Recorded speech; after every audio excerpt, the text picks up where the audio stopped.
열왕기하 2장 12절에서 18절까지입니다.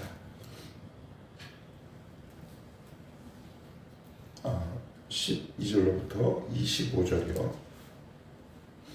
12절에서 25절입니다.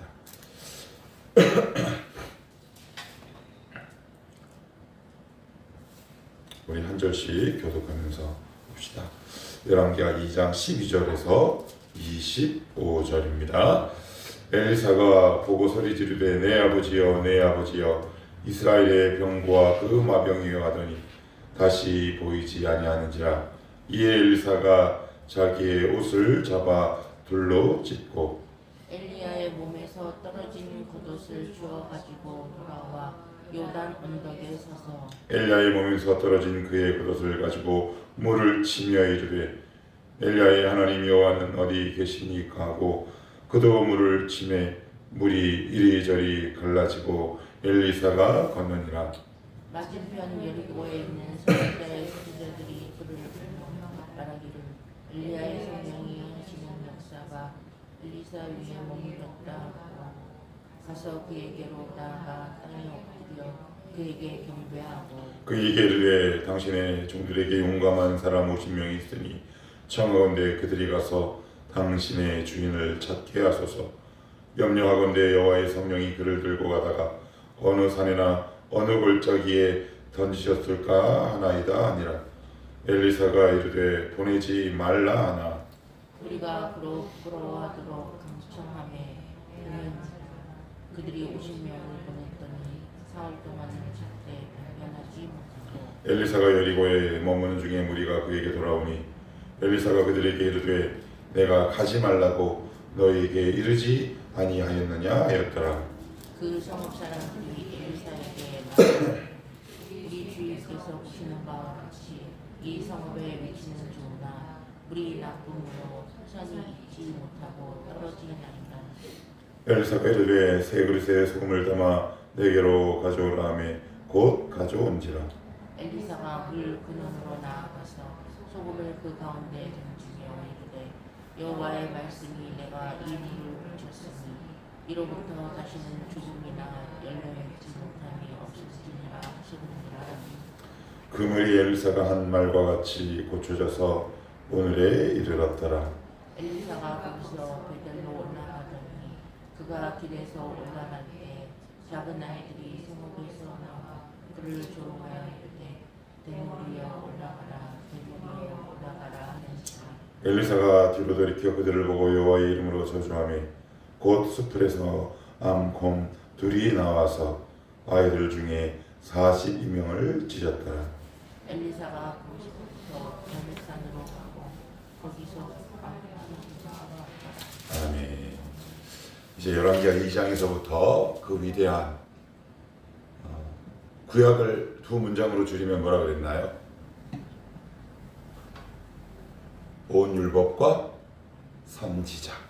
율법을 대표하는 인물 모세, 선지자를 대표하는 인물 엘리야. 엘리야의 그 위대한 시대가 종식되고 이제 드디어 엘리사의 시대가 도래합니다. 그 시대가 이제 열리게 되는데 굉장히 그 독특한 게 열립니다. 엘리야가 어떻게 그 선지자로부터 부름을 받았는지 뭐 그런 어떤 소명에 관해서 성경은 이야기하고 있지 않은 반면에 엘리사는 이제 그 소명에 관한 그 모든 일련의 과정들을 비교적 자세하게 언급하고 있다라는 것이 좀 특이한 면이 있지요. 드디어 우리가 아는 대로 엘리야가 불세례와 불말들, 옛날 표현에 의하면 불병거 뭐 이렇게 얘기를 하는데 뭐 그냥 비슷한 표현입니다. 불세례와 불말들이 두 사람을 갈라놓고 이제 회오리 바람이 일어서 엘리야를 살아있는 채입니다. 살아있는 채로 이제 끌어올려 가는데 이제 거기서 엘리사가 어떤 행동을 하느냐 12절에 보시면 내 아버지여 내 아버지여 이스라엘의 병과 그 마병이 나더니 다시 보이지 아니하는지라. 이에 엘리사가 자기의 옷을 잡아 둘로 찢고 그래요. 자기의 옷을 잡아 둘로 찢고 그래요. 왜 찢을까요? 이 찢은 옷 입을 수 있나요? 없나요? 못 입죠. 그러니까 다른 옷을 입겠다는 표현이죠. 근데 마침 13절 엘리야의 몸에서 떨어진 겉옷을 주워 가지고 돌아와 요단 언덕에 서서, 그러니까 이 말씀을 이거 굉장히 샤머니즘 쪽으로 이해해요. 그러니까 대부분 한국 사람들이 이 본문을 영험한 사람의 옷을 입으면 내가 영험해지겠구나 그렇게 이해하시면 이 성경은 무당책도 있는 거예요. 무당책 절대 그렇게 이해하시면 안 돼요.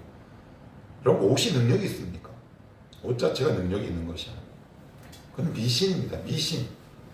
옷 자체는 어떤 능력도 없어요. 이제 이따가 여리고의 샘물이 어떻게 치유되고 회복되는지에 관해서 말씀드릴 때 제가 좀 더 부가적으로 말씀을 드리도록 하겠지만, 상징하는 바가 있다 그랬어요.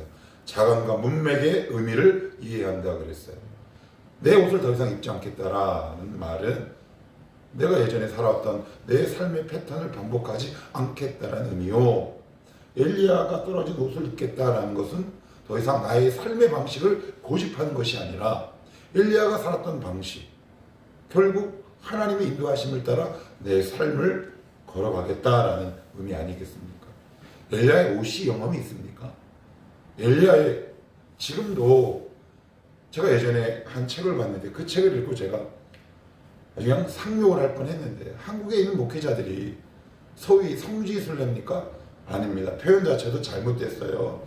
성지순례가 아닙니다. 그냥 여행입니다. 이 땅에는 성지가 없어요. 어디만 성전입니까? 나만 성전이죠.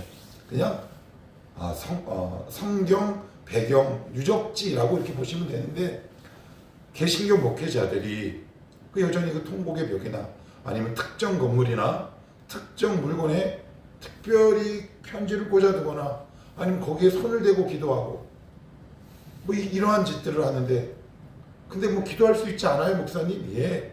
그거 갖고 제가 뭐라 그러겠습니까? 그것 자체에 효험이 있다라는 샤머니즘적 배경 때문에 그러는 것이요. 그렇게 이해하시면 안 됩니다. 기독교는 절대 그런 종교가 아니다. 엘리야의 옷이 능력이 있는 것이 아니라 왜 하나님이 이것을 기록했는가? 다시 말씀드리지만 자기 옷을 찢었다라는 것은 이게 신약으로 넘어오면 무슨 의미겠습니까? 너희는 육신의 일을 도모하지 말고 오직 그리스도로 옷 입으라.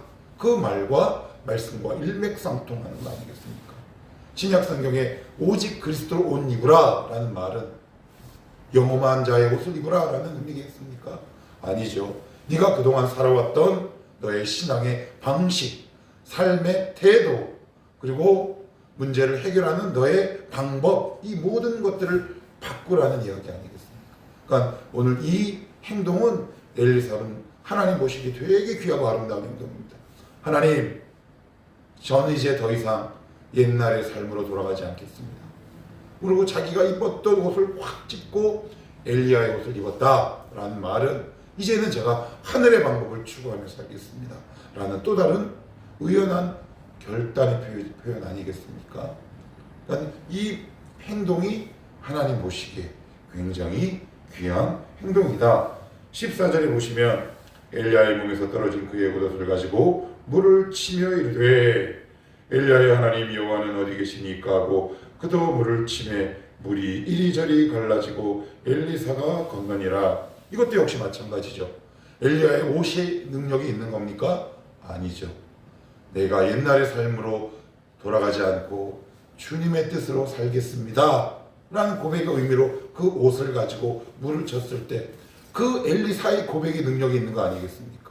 그죠? 우리 신앙의 고백이 능력이 있는 거겠죠. 드디어 이제 엘리야는 하늘로 올라갔어요. 이제 어떤 일이 발생할까요? 여러분이 만약에 엘리야 교회 성도야. 그런데 엘리야가 어느 날 죽었어. 이제 엘리사도 놀라운데 엘리야만큼 해요. 여러분, 모세가 죽었는데 여호수아가 모세만큼 합니까? 상식적으로 인지도가 떨어지죠. 예. 그러면 어떤 일이 발생할까요? 리더십이 흔들릴 수 있어요. 그래서 원래 대형 교회든 중형 교회든 소형 교회든 그 전임자가 절대적인 어떤 리더십을 발휘했을 때 그 후임자가 되게 힘들어요. 그래서 웃기는 이야기인데 이런 말이 있어요. 장신대에 흐르는 아주 나쁜 말인데 전임자가 잘한 교회는 절대 가지 마라. 왜냐하면 비교된다. 뭐 그런 우스꽝스러운 이야기도 있습니다. 아무튼 엘리야 이름만 들어도 놀라운 선지자가 하늘로 올라갔는데 엘리사가 왔는데 그 리더십에 타격이 있지 않겠습니까? 근데 어떤 문제들이 발생하냐면 15절 맞은편 여리고에 있는 선지자의 뭐라고요? 제자들, 지금으로 얘기하면 뭘까요? 신학생. 그 신학교 교장이 엘리야예요. 그러니까 엄청난 스승이었는데 하늘로 올라갔어요. 죽었다는 말이에요. 성령이 하시는 역사가 엘리사 위에 머물렀다 하고 가서 그에게 나아가 땅에 엎드려 그에게 경배하고 인정해요. 그죠? 인정합니다. 하나님의 역사가 여기까지는 인정해요. 16절에 보시면 그에게 이르되 당신의 종들에게 용감한 사람 50명이 있으니 청하건대 그들이 가서 당신의 주인을 찾게 하소서. 이게 무슨 말입니까? 엘리야 죽었잖아요. 올라갔잖아요. 그런데 엘리야를 찾겠다는 얘기는 무슨 말일까요? 영혼이 올라간 거라고 생각하는 거예요. 영혼. 몸이 올라간 것이 아니라 이원론적, 이분법적으로 생각하는 거예요. 그래서 16절 중간에 보시면 이런 표현이 나와요. 여호와의 성령이 그를 들고 가다가 어느 산에나 어느 골짜기에 뭐라고요? 던지셨을까? 영혼은 못 던지잖아요. 근데 무엇은 던져요? 몸은. 그러니까 영혼만 올라갔다고 생각하고 몸은 아까 왜 우리 그 바람이 확 끌고 올라갔잖아요. 그걸 보긴 봤는데 몸이 영혼은 올라가고 몸은 성령 하나님이 어디에 다 있을 거라고 생각합니다. 하나님도 오해한 거예요. 바르게 인식하지 못한 거예요. 그랬더니 엘리사가 가라 그랬을까요? 가지 말라 그랬을까요? 가지 말라 그랬어요. 가지 마라. 가지 마라. 이렇게 나와요. 자, 어느 16절 끝에 어느 골짜기에 던지셨을까 하나이다 하니라. 엘리사가 이르되 보내지 말라. 왜요? 이미 그는 안 계시거든요. 영혼 육이 다 올라간 거예요. 그런데 17절 무리가 그로 부끄러워하도록 뭐라고요? 여기서 강청은 이런 뜻이에요. 강요해요. 영어의 enforce, 가까운 단어예요. 강제로 뭔가를 하게 하는 거예요. 뭐 그들을 싸우겠어요? 주먹 다짐을 하겠어요? 여러분이 엘리사 같으면 뭐라 그러겠어요? 가라. 가라. 그랬더니 뭐라고 합니까? 17절 무리가 그로 부끄러워하도록 강청함에 보내라 한지라. 그들이 50명을 보냈더니 사흘 동안 찾되 발견하지 못했다. 엘리사가 분명히 가라 가지 말라. 하나님의 말씀이 분명히 가라 가지 말라 해요. 그런데 우리가 왜 갑니까? 하나님의 말씀이 효율적이지 않다는 거예요. 그런데 어떤 것이 더 효율적입니까? 안 간 것이 더 효율적이죠. 말씀을 지킨 것이 훨씬 효율적입니다. 우리가 말씀과 딱 대면할 때 우리가 말씀을 지키지 않는 이유가 뭔지 아십니까? 말씀은 비효율적이다라는 확신이 우리 가운데 있습니다. 여러분, 말씀을 지키면 효율적이에요. 요즘 저뿐만 아니라 2030 세대들이 가장 많이 사용하는 경제 단어가 있어요. 가성비예요. 가격 대비 효율성의 준말입니다. 예. 그 말을 여기까지 끌어오는 것 자체가 불경하지만 현대인들은 효율성을 중요시해요. 왜 말씀이 눈에 안 들어올까요? 왜 말씀이 그 마음에 콕 이렇게 박히지 않을까요? 말씀은 효율적이지 않다라는 거죠. 말씀을 지키면 손해라는 얘기예요. 그런데 어떡합니까? 고생해봐야 합니다. 그래서 고생하다가 아무리 찾아도 50명이 밤낮으로 다 뒤졌음에도 불구하고 엘리야의 시신을 찾지 못하지. 누가 원했습니까? 그들이. 어떻게 했습니까? 강요했습니다. 힘을 통해 숫자를 이용해 엘리사를 약간 겁박했을지도 모릅니다. 그렇지만 그들의 손에 준 건 아무것도 없어요. 비록 그들의 목적이 선한 거였습니까? 악한 거였습니까? 선한 거죠. 스승의 시신을 찾고자 하는 거였는데, 그런데 그들은 아무것도 손에 쥔 게 없었습니다. 우리 꼭 기억합시다. 말씀을 지키는 것이 가장 효율적인 방법입니다. 말씀을 지키면 손해보는 것이 아니다 라는 경험을 청년의 때 할 수 있어야 합니다. 그래야 이 말씀을 지키는 것에 대한 용기와 담대함이 생겨요. 순종할 수 있는 능력들이 생깁니다. 내가 말씀을 수도 없이 듣지만 결정적인 순간에 왜 말씀을 외면하나요? 효율적이지 않다는 거죠. 말씀은 가성비가 떨어지는 거예요. 말씀을 지키면 손해본다는 겁니다. 그런데 오늘 말씀을 이렇게 보니 누가 손해봅니까? 선지자 생도 50명이 헛걸음한 거 아닙니까? 헛쓰고 한 거 아니에요.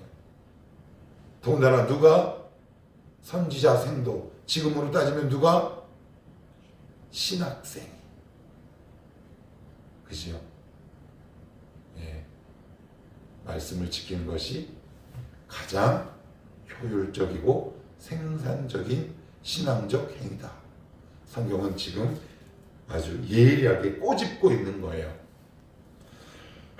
그랬더니 18절 엘리사가 여리고에 머무는 중에 무리가 그에게 돌아오니 엘리사가 그들에게 이르되, 여기는 같이 읽어요. 내가 가지 말라고 너에게 이르지 아니하였느냐 하였더라. 어떤 식으로 말했는지 궁금해요. 성경은 나와 있지 않은데 비꼬았을까? 아니면 탄식했을까? 또 궁금하긴 해요. 하나님이 가지 말라 하면 안 가면 되고요. 가라 그러면 가면 돼요. 그것이 가장 나의 삶을 아름답게 하고 가장 효율적으로 살아내는 지혜로운 선택이요 결정이다. 성경은 반복해서 이야기하고 있습니다. 자, 그랬더니 드디어 이제 두 가지 에피소드가 나오는데, 하나는 여리고 샘물, 그리고 하나는 베델의 암곰 두 마리. 이렇게 사건을 이제 명명할 수 있을 것 같아요. 그러니까 저도 이 두 가지 에피소드를 굉장히 심하게 오해했죠. 너무 무서웠어요. 엘리사가 과연 어떤 의미와 문맥을 담고 있는지 우리 5분 안에 빠르게 한번 정리 한번 해봅시다. 자, 19절 그 성읍 사람들이 엘리사에게 말하되, 우리 주인께서 보시는 바와 같이 이 성읍의 위치는 좋으나 물이 나쁨으로 토산이 익지 못하고 떨어지나이다. 여기 토산이 익지 못하고 떨어진다라는 데라고 되어 있는데, 이제 열매가 익지 않는 거예요. 그런데 더 중요한 의미가 있어요. 어떤 의미도 있냐? 아이들이 생기지 않는 거예요. 이 지역에 아이들이 생기지 않아요. 그것이 공기의 오염인지 아니면 물 때문인지는 모르겠지만 열매도 익지 않고 아이들도 잉태가 되지 않아요. 그 문제를 누구에게 가져오느냐? 엘리사에게 가져옵니다. 그랬더니 엘리사가 뭐라고 얘기하느냐? 이렇게 얘기해요. 20절 엘리사가 이르되 새 그릇에 소금을 담아 내게로 가져오라 하매 곧 가져온지라. 21절 같이 읽어요. 시작. 엘리사가 물 굽는으로 나아가서 소금을 그 가운데 던지며 이르되, 여호와의 말씀이 내가 이 물을 고쳤으니 이로부터 다시는 죽음이나 열매 맺지 못함이 없을지니라 하셨느니라. 아니, 무엇이 고쳤습니까? 소금이요? 누가 고쳤습니까? 엘리사가요? 여호와의 말씀이 고칩니다. 여러분들 정말 조심하셔야 합니다. 목사님 덕분입니다. 그런 말은 존재해서는 안 됩니다. 하나님 덕분입니다. 하나님 때문입니다. 이 땅에 존재하는 모든 목사들은 막대기에 불과합니다. 물론 감사하지 말라 그런 의미가 아닙니다. 항상 영광을 하나님께 둘 수 있어야 합니다. 그래서 오늘 20절에 보시면 이런 표현이 나와요. 엘리사가, 그 다음 단어가 소금, 그 다음에 여호와의 말씀이 들어가면 근원이 치유됩니다. 여러분이 이 근원이 치유되는 역사를 순간순간마다 경험할 수 있기를 축복합니다. 하나님, 우리 가정 속에 해결되어야 될 이 문제의 근원이 이것입니다. 이 말씀을 통해 치유받게 하옵소서. 참 감사한 건 우리 교회 속에 치유되는 과정을 확인하게 하신다는 거죠. 그저께도 지선이랑 우리 이금단 집사님이랑 성경 공부하는데 제가 은혜를 받아요. 왜 은혜를 받을까요? 이금단 집사님 우리 지선이 눈에서 레이저가 나와서 눈을 쳐다보지 못하겠어. 그 말씀을 빨아들이는 진지한 자세, 그리고 말씀을 배우고 난 후에 그 얼굴에 퍼지는 화평한 얼굴. 아, 하나님의 말씀이 들어갔구나. 그 도구에 불과합니다. 저는 짝대기입니다. 저에게 어떤 영광도 돌리지 마십시오. 그거 저를 망치는 행위입니다. 저는 하나님 앞에 이렇게 이야기할 존재입니다. 무익한 종입니다. 아무 쓸모 없습니다. 오직 주님의 손에 붙들릴 때만 이용 가치가 있는 막대기에 불과합니다. 제가 한 것이 아니라 여호와의 말씀이 한 겁니다. 이 여호와의 말씀이 여러분 가정 속에 있는 문제의 근원을 치유하는 능력을 경험할 수 있기를 축복하고 원합니다. 하나님, 이 말씀이 우리의 가정의 문제의 근원을 해결하옵소서. 하나님, 하나님의 말씀은 능력이 있습니다. 이걸 경험해야 하지 않겠습니까? 이것을 맛을 봐야 하나님 앞에 구하지 않겠습니까? 여러분의 힘으로 해결하지 못한 어떤 문제가 있습니까? 포도 열매가 열리지 않는 것. 이 의미 속에는 어떤 의미도 있다고요? 아이들이 잉태되지 않는 의미도 함께 숨어 있다. 오직 무엇만? 여호와의 말씀만. 그리고 23절에 보시면 엘리사가 거기서 베델 올라가더니 그가 길에서 올라갈 때 작은 어이들이 성읍에서 나와 그를 조롱하며 이르되 대머리에 올라가라, 대머리에 올라가라. 그랬더니 42명이 암곰 2마리에서 싹 찢어져 죽여요. 야, 그렇다고 애들을 죽이냐? 이런 의미예요. 여기서 아이들은 10대 후반에서부터 20대까지의 아이들을 얘기해요. 우리가 생각하는 이 차일드가 아니에요. 그리고 두 번째, 여러분, 대머리어라는 말은 이 베델은 지금 어느 곳입니까? 돌베개 베고장 갔습니다. 누가? 야곱이. 이스라엘에게 있어서 이 베델은 전통적인 유서 깊은 곳입니다. 믿는 자들이 살아가는 지역이란 말이에요. 그런데 대머리어라는 말은 무슨 얘기예요? 모세의 율법에 의하면 머리가 벗겨진 자는 불경스러운 자로 치부돼요. 그러니까 무슨 얘기입니까? 엘리사를 불경스러운 이방인에 비유한 겁니다.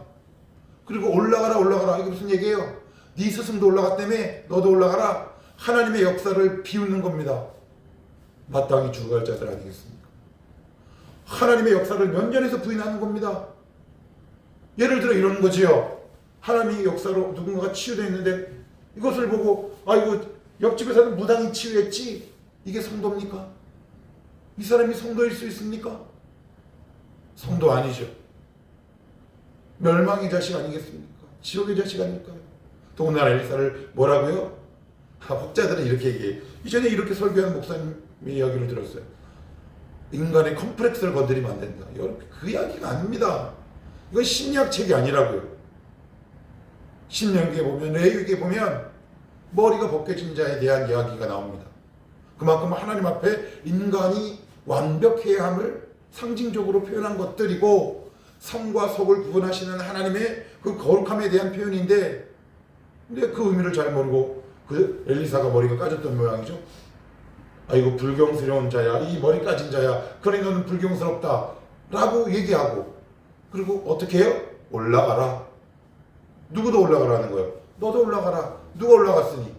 네 스승도 올라갔으니. 이게 칭찬입니까? 조롱입니까? 조소입니까?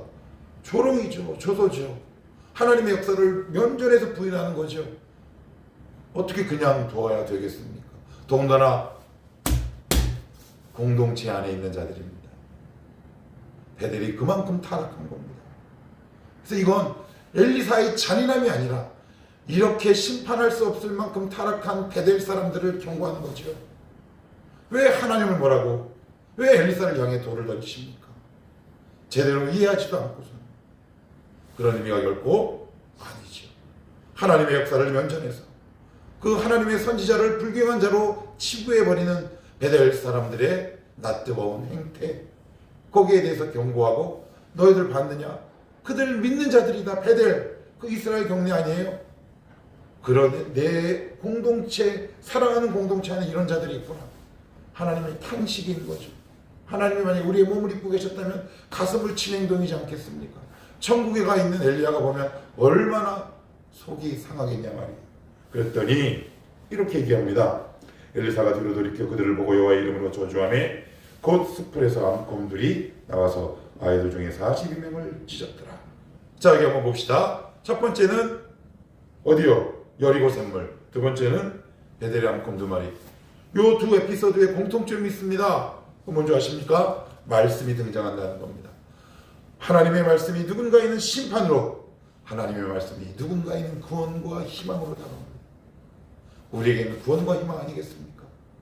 여러분, 예수를 전해보십시오. 겉방귀를 낍니다.